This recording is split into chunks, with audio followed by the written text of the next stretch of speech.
अगर आप अपनी पुरानी एनसीईआरटी या पुराने सिलेबस से पढ़ाई कर रहे हैं तो ऐसा हो सकता है कि नीट के 2026 के लिए आप अपना 30% टाइम वेस्ट कर रहे हो। कई ऐसे टॉपिक हैं जो रिसेंटली हटा दिए गए हैं आपके सिलेबस से, नीट के सिलेबस से। उन टॉपिक्स का मैं जिक्र करूंगा। कुछ टॉपिक तो ऐसे हैं जो ना सिलेबस में है और ना एनसीईआरटी में, फिर भी क्वेश्चन आ जाते हैं, जैसे एक्सरे।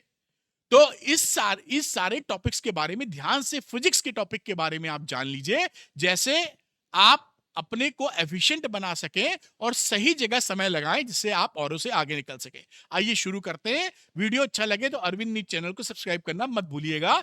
नीट फिजिक्स के लिए easy physics with Arvind sir, ये देखिए एक एनएमसी का सर्कुलर है, अभी कल ही आया है।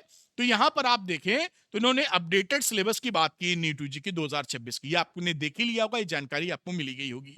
उसी के बेसिस पे मैं बताता हूं कि नीट 2026 में 11th क्लास में क्या क्या आप सिलेबस में नहीं है उसको छोड़ देना चाहिए, डिलीटेड है। फिजिकल वर्ल्ड आपको पता ही है, ये सिलेबस में पूरी तरीके से हटा है, इस चैप्टर से कुछ नहीं आएगा। यूनिट्स एंड मेजरमेंट में length, mass and time, measurement, accuracy and precision of measuring instrument, ये भी अब सिलेबस में नहीं है। मोशन इन स्ट्रेट लाइन पूरा पढ़ना है, मोशन इन प्लेन में वेरिएबल एक्सेलेरेशन नहीं है। लेकिन वेरिएबल एक्सेलेरेशन को, क्योंकि इसका जो फॉर्मूला आप लिखते हैं डीवी अपॉन dt, इसको जरूर पढ़े रहिएगा, है ना, क्योंकि कैलकुलस थोड़ी सी लगती है, उस पर सवाल आते हैं। तो ये नहीं है, लेकिन थोड़ा पढ़ लीजिएगा। रोलिंग मोशन पूरी तरीके से हट चुका है। तो अब आप बात करें तो ये रोलिंग मोशन अब आपके सिलेबस में नहीं है, इसको पूरा आप स्किप कर सकते हैं। एक जगह सिलेबस में लिखा है रोलिंग फ्रिक्शन, तो उस रोलिंग फ्रिक्शन से कंफ्यूज नहीं होना है कि हमें रोलिंग मोशन पूरा पढ़ना है, क्योंकि रोल नहीं होगा तो रोलिंग फ्रिक्शन कैसे लगेगा, बच्चा समझ सकता है। ये वो फाइन पॉइंट्स हैं जिनके ऊपर समय तभी बर्बाद करना चाहिए जब 150 160 नंबर आपके फिजिक्स में पक्के हो रहे हो। कई टीचर बोलते हैं आ सकता है ये, आप देखिएगा अभी जैसे जैसे एग्जाम पास होता, बच्चा कहता है मेरे 100 110 ही फिजिक्स में आ जाए तो बड़ी बात है। तो आप वो टॉपिक पहले पढ़ें जो निश्चित तौर पर सिलेबस में है। जहां पर ग्रे एरिया है वो तब पढ़ना चाहिए जब आप 150 नंबर अपने पक्के कर चुके हैं कि 150 तो मेरे हाथ में आ ही गए, अब मैं 3 4 क्वेश्चन जो औने पौने आते हैं उनको भी निपटा दूंगी। तो तब फिर वो ग्रे एरिया वाले पकड़िए, मतलब हाथी छूट जाएगा, हाथी की पूंछ हाथ में रह जाएगी, कोई मतलब नहीं है ना, ये थोड़ा समझिएगा, कॉमन सेंस। अब आगे बात करते हैं। तो वर्क एनर्जी पावर पूरा पढ़ना, रोटेशनल मोशन में जैसा था वैसा ही है। ग्रेविटेशन में variation in g with latitude, geostationary satellite and their trajectory, यानी लैटिट्यूड की वजह से वेरिएशन इन जी में अब वो नहीं आएगा। साथ में जियो स्टेशनरी सैटेलाइट की बात करें तो उसकी ट्रैजेक्टरीज भी नहीं पूछी जाएंगी आपसे। मैकेनिकल प्रॉपर्टीज ऑफ सॉलिड्स में पॉइजन रेशियो और इलास्टिक एनर्जी सिलेबस में नहीं मेंशन है। Reynolds number properties of fluids में रेनॉल्ड्स नंबर, पॉइजलिस फार्मूला और कॉम्बिनेशन ऑफ पाइप्स, इस पे सवाल अक्सर आ जाता था, वो भी अब सिलेबस से बाहर है। थर्मल प्रॉपर्टीज ऑफ मैटर में ब्लैक बॉडी रेडिएशन और जो उसके डिफरेंट टर्म्स होते थे डेफिनेशन के लिए, एब्जॉर्प्शंस, एमिटेंस, ये सब अब हटा दिया गया है। ग्रीन हाउस इफेक्ट भी हटा हुआ है। न्यूटन्स लॉ ऑफ कूलिंग भी कोर्स में नहीं है, इसको भी स्किप कर दीजिएगा। थर्मोडायनेमिक्स में हीट इंजन एंड रेफ्रिजरेटर्स, ये जेई मेंस के कोर्स से भी हटा, पिछली बार सवाल आ गया था कॉर्नेट इंजन का। तो ये वो एरिया है जब आप 150 के ऊपर ला रहे हो तो पढ़िएगा। आप समझिएगा, ज्यादा मैं लंबा बोलूंगा तो लंबा वीडियो हो जाएगा। जैसे कार्नोट्स इंजन अभी छोड़ दीजिए, जब आपका कॉन्फिडेंस हो जाए कि 150 आ रहे हैं फिजिक्स में, तब आप कार्नोट इंजन पढ़ लीजिएगा कि अगर आए और ना कर पाए हम कर ले तो अच्छी रैंक लग जाए, पहले तो वो करो जो तुम्हारा काम जो पक्की तौर पे सिलेबस में है।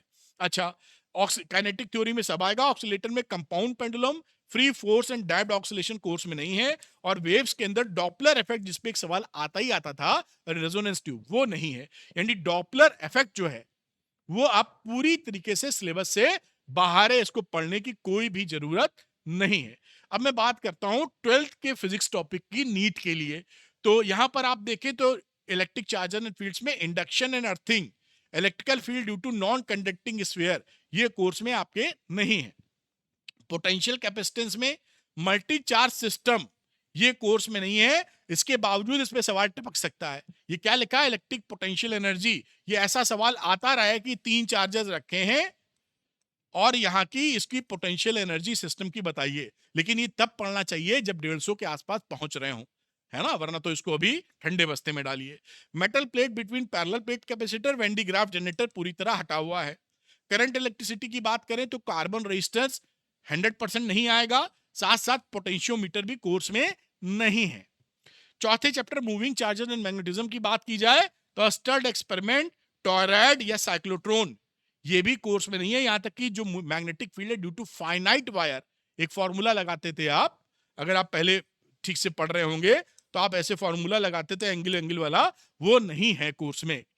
इनफाइनाइट वायर से है मैग्नेटिक फील्ड। अब जहां पे लिखा है कि कलर कोडिंग रजिस्टर्स का, ये पूरी तरीके से आपके सिलेबस से हटा हुआ है।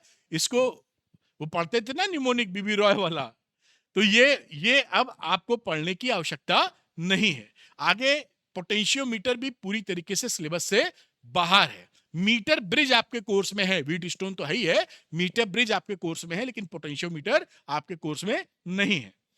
अब मैग्नेटिज्म एंड मैटर में अर्थ मैग्नेटिक फील्ड पूरी तरीके से हटा हुआ, जो भी इससे रिलेटेड है सब हटा है। टेंजेंट गैल्वेनोमीटर एंड मैग्नोमीटर ये भी आपके सिलेबस से आउट है। इलेक्ट्रोमैग्नेटिक इंडक्शन में combination of inductors and coupling ये भी नहीं आएगा। अल्टरनेटिंग करंट में एलसी ऑक्सीलेशंस ये भी कोर्स से पूरी तरह बाहर है। और इलेक्ट्रोमैग्नेटिक वेव में पढ़ लीजिएगा, पूरा सिलेबस में है। रे ऑप्टिक्स की बात करें तो लेंस एंड मिरर्स कॉम्बिनेशन ये आउट ऑफ कोर्स है। लेंस एट डिस्टेंस ये भी कोर्स में नहीं है। Dispersion of prism, human I, rainbow ये सारा आपके सिलेबस से हटा हुआ है। स्कैटरिंग हटी हुई है। और सनसेट सनराइज ये भी नहीं पूछा जाएगा। वेव ऑप्टिक्स की बात करें तो resolving power of microscope and astronomical telescope ये नहीं है, लेकिन उसके अलावा है कंपाउंड माइक्रोस्कोप, एस्ट्रोनॉमिकल टेलीस्कोप। ये रिजॉल्विंग पावर नहीं है, लेकिन मैग्निफिकेशन या मैग्नीफाइंग पावर है पूरी तरीके से कोर्स में। तो डुअल नेचर में डेविडसन जर्मन एक्सपेरिमेंट नहीं है, इसका आउटकम लेकिन है। तो ये आप इसका ध्यान रखिएगा। अगली बात, एटम्स में पूरी चीज पढ़नी है। न्यूक्लाई में आइसोटोप्स, आइसोटोन्स नहीं है। साथ में रेडियो एक्टिविटी पूरा हटा हुआ है। अब पिछली बार इसमें जो है रेडिएशन का सवाल आ गया था, अल्फा डिके बीटा डिके, तो ऐसा ये एनटीए करता रहता है, इस बार भी कर देगा। लेकिन मैं फिर आपको एडवाइस कर रहा हूं, पहले वही पढ़िएगा जो श्योर है कि सिलेबस में है। हाथी की पूंछ पकड़ने के चक्कर में हाथी को नहीं छोड़ा जा सकता। आप समझिए मेरी बात। जब आप हाथी को पकड़ लीजिए तो पूंछ भी पकड़ने की कोशिश कर लीजिएगा, पहले हाथी तो पकड़ में आए। ठीक। अब सेमीकंडक्टर के अंदर ट्रांजिस्टर्स पूरी तरीके से डिलीट है, लॉजिक गेट्स आपके कोर्स में हैं, तो ये रेडियो एक्टिविटी डिलीटेड है अकॉर्डिंग टू एनटीए। आप इसको छोड़ सकते हैं सेफली। और उसके बाद कई बच्चों को कंफ्यूजन रहता है एक्सपेरिमेंटल स्किल्स में, ये डिलीटेड नहीं है। वर्नियर कैलिपर पढ़ना है, स्क्रू गॉज आपको पढ़ना है, नॉन यूनिफॉर्म मोशन पढ़ लीजिएगा, वेरिएबल वाला हटाने की बात है। Standing wave, organ pipe, angle of deviation, Stefan Boltzmann constant ये आपके कोर्स में है। कुछ अपडेटेड बात यहां पर, updated NEET freak syllabus NCERT के हिसाब से जो significant figures error in measurement आपके कोर्स में है। रिलेटिव वेलोसिटी आप देखेंगे ना कि जो नई वाली एनसीईआरटी है वहां पर कुछ टॉपिक्स नहीं होंगे। Relative motion yes, conservation of mechanical energy, parallel and perpendicular theorems on logic gates, ये सारा आपके यहाँ पूछा जाएगा। ठीक। अब ये क्योंकि जब भी आप पढ़ाई करते हैं आपको नीट के लिए फिजिक्स में स्पेशली, वैसे तो सब में ही, आप 10 साल के पीवाईक्यू और एनसीईआरटी लगाना मस्ट है। इसको बिना लगाए अगर मॉक टेस्ट दे रहे हैं या प्रैक्टिस कर रहे हैं तो एक एक काल्पनिक दुनिया में है आप, क्योंकि बेस तो यही है ना, पीवाईक्यूज 2-3 बार लगे होने चाहिए और एनसीईआरटी 11-12 पूरी लगी होनी चाहिए, उसके बाद जो चाहे वो प्रैक्टिस करें। इसी में इजी एक्सप्लेनेशन के साथ ही मैंने पूरा सॉल्व करके दे दिया है। 10 साल के पीवाईक्यू नीट के, NCERT example exercise video solutions, 1295 questions है वीडियो के फॉर्म में। आप इनको पढ़ेंगे तो आपको कॉन्सेप्ट भी समझ में आएगा और फिजिक्स आसान लगेगी, निकलने लगेगा। और आप अगर 150 फिजिक्स में ले आएंगे तो एक शानदार मेडिकल कॉलेज आपको मिल जाएगा। तो फ्यूचर डॉक्टर से आप रियल डॉक्टर बन सकते हैं।